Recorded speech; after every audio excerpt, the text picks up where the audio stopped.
CES coverage sponsored by GoDaddy.com, the leader in domain names, web hosting services. New customers save 25% by using promo code CES25 at GoDaddy.com. CES coverage sponsored by Audible.com, where books come alive. Listen to a bestseller on your iPod or MP3 player. You can get a free trial over at audiblepodcast.com/CES. CES coverage sponsored by Lexar Las Vegas. Get to the point. Rooms start at $40. See tpn.tv for Lexar advertisement, which is the gateway to savings. So you know something, this next conversation I'm going to have with our next guest, I think we're going to have to pay attention to this because, paying for stuff. What do we got right now? We got PayPal. We have our Visa card. Yeah. But I think this company here, MGT, we're going to talk with Stefan here. They're going to talk about a new product called PayWizard. And I'm excited to hear what you guys are going to do. Welcome to the Tech Podcast Network. Todd, great to be here. Thank you. And so tell me what you're introducing at the show and what PayWizard is all about. Well, we want payment platforms to drive revenues for the customers rather than just be a payment service provider. And you mentioned a couple earlier where you sit there, wait for a command, the payment gets serviced, and back comes a yes, no, and maybe a statement and a check and a couple of email addresses. That's right. So what we want to do in this new media world is across all devices make sure that anyone can take payment at any time, but really add value and drive the relationship. Because first of all, on the pay model, you're going to have subscription-based models, but you're also going to have per-transaction micropayment-based models. That's right. And we wanted to enable both of those. We wanted to be able to allow multiple different business models on the subscription side. So it's not just pay monthly or pay quarterly. It's pay per season or pay per day part or pay per 3-day event or something like that. Mm-hmm. And a normal payment service provider can't handle that. It needs another system to go and tell it to do that. The ones we have a hard time doing on a monthly thing, let alone daily. You make a good point. And slowly they're iterating to the point where you can do this kind of stuff, but it doesn't actually help the media companies drive their revenues. And that's the crucial bit for us. Yep. Secondly, one-click purchase. In the media world, it's not all about logins, passwords, shopping trolleys, checkouts. We want to consume at the pressing play moment. Right. So PayWizard enables that one-click purchase where you can press play and it plays regardless of what you have in your prepaid e-wallet, which is the basis of the PayWizard component.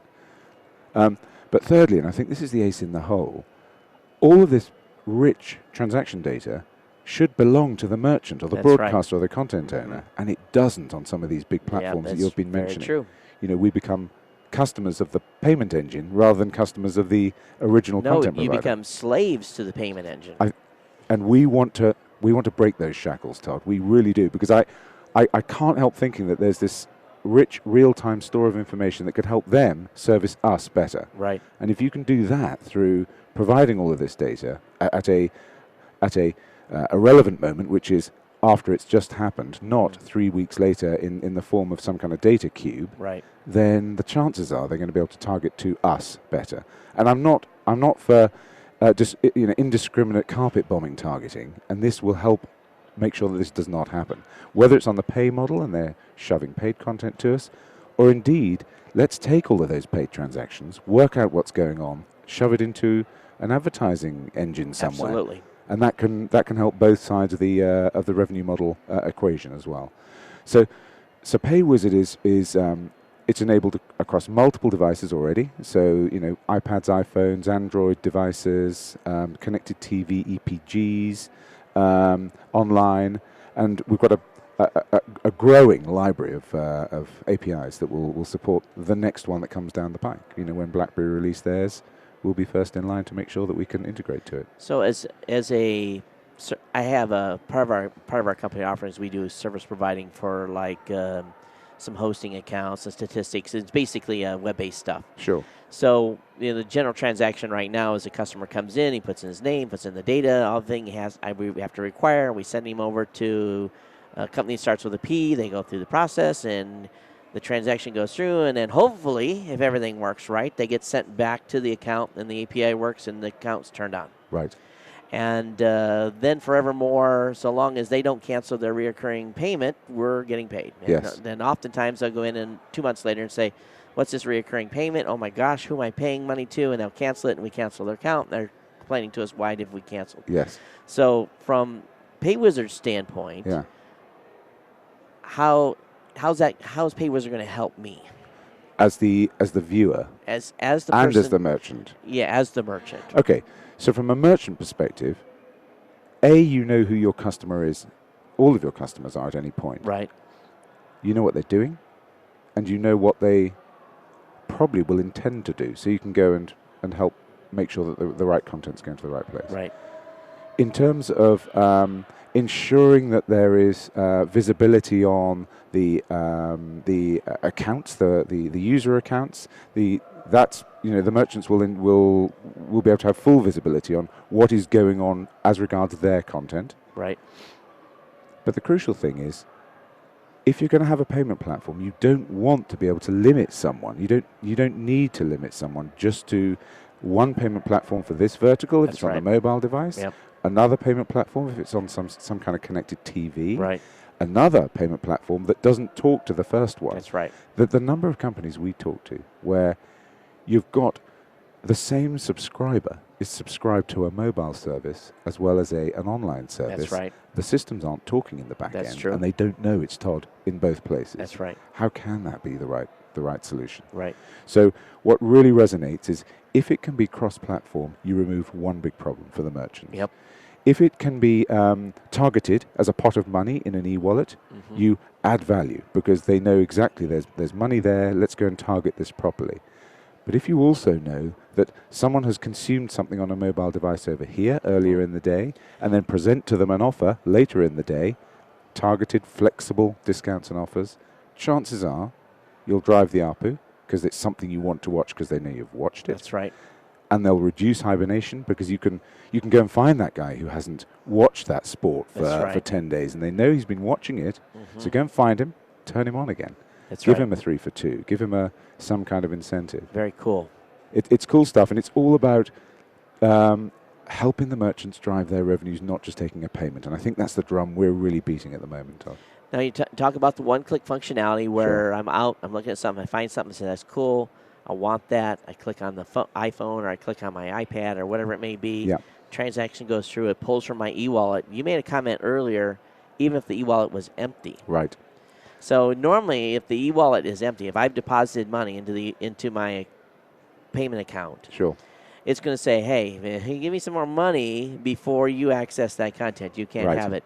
So how are you working that from you got to get the money from that person. Okay, and you do. So let's say you've set up, you've gone to a particular content site, and you have set up that you would like that content to be one of your favorite content providers into through your PayWizard account. You check a box, becomes a favorite. The minute you do that, and it's in the T's and C's, you are authorizing a pre-authorized transfer of money every time you go in and hit content from that provider, even if you haven't got the money in the account. It'll go to your card, put money in your e-wallet account, and then decrement from that e-wallet That's smart. account. So even if it isn't charged, it grabs it. This is it. So either way, play means play. And Right. that's the bit we really wanted to get hold of. That's good. Just push that. Because if play means login, top up, password, move on, play, Right. the friction is going to start getting to the point where people say, Right. actually, this isn't a one-click Yeah. or two-click or even four-click process. Because it gets frustrating. I even get frustrated when buying stuff online where I have to go through the process, and it's maybe sometimes the same vendor Yeah. again and again and again and again. Yeah, They should know me. they should. And so total customer care is kind of coming back full circle. Right. It was all the technology. We don't really care. It's just go and do this for me. And now it's gone the other way. If we know who our customers are and really look after them, Yep. chances are they're going to do stuff with us. So how do you protect the consumer then from fraud? Someone picks up my phone. Yeah. They get it. I don't have it locked. They go through saying, oh, well, let's go ahead and buy something online. Whether it be, it would more than likely be a service. It wouldn't be like a media. It may be something. Sure. Let's go buy a snowmobile or let's go buy a motorcycle on this account. How do you How do you protect the client that So way? there are a couple of ways we've got in there. One is every transaction you get an instant email or text or whatever it is you want to receive. Right. So you'll know that something is happening on this account. But crucially, the other thing we've put in is a control that you can set up as a user, which is if in any one 24-hour period you go above a certain amount in terms of payment, Right. it'll warn you, and then you do have to put in a PIN. I needed that about 60 days ago when I had a young 6-year-old. He remembered my password, and he Yeah. had a little fun. Yes. And if I'd had a restriction put in there, it would have helped. It would have helped. We call it, Todd, the little Johnny the little Johnny protection, where your little boy is pressing this, and suddenly $178 later. So this it's set at a limit that you can decide. That's nice. So it's cool, yeah. So how's your response been from the show with vendors and stuff so far? Very good. And we're targeting lots of different kinds of people. So the traditional content owners, broadcasters, but the publishers, the gaming companies, because we can manage real currencies as well as virtual, tokens or coins. Right. And the consumer devices themselves are getting smart. Right. And the chances are, if you have a smart device, it can then be used for a monetization service. That's right. And the minute you're in that smart moment, then we're talking to them saying, look, embed us, and we can be one of many options or the option. That's right. For people then to monetize their services on top of that. I was going to bring up your website. It's Sure. mgtplc.com. Hang on a second. And maybe I got to put www in front of I it. think, yes, you might. There we go. Good. Tell your web host he needs to put a DNS entry in there so that when people type it straight. I will tell him immediately. So anyway, go over to www.mgtplc.com and you'll find out information about the new product, PayWizard. What do you think for rollout on this? Are you starting to deploy? We are. So we launched it officially at IBC in Amsterdam, September last year. We are aggressively pursuing the US market now, and we will have a fully staffed office in 2011. Outstanding. We're integrating our first 5 customers now. Great. Todd. Thank you so much. Thank Good you. luck. We Yeah, hope and to you. see you as a pay solution here soon. Absolutely. I look forward to coming back and telling you all about it. Outstanding. Thank you, sir. Cheers, Todd. And I think I'm running a little behind, am I?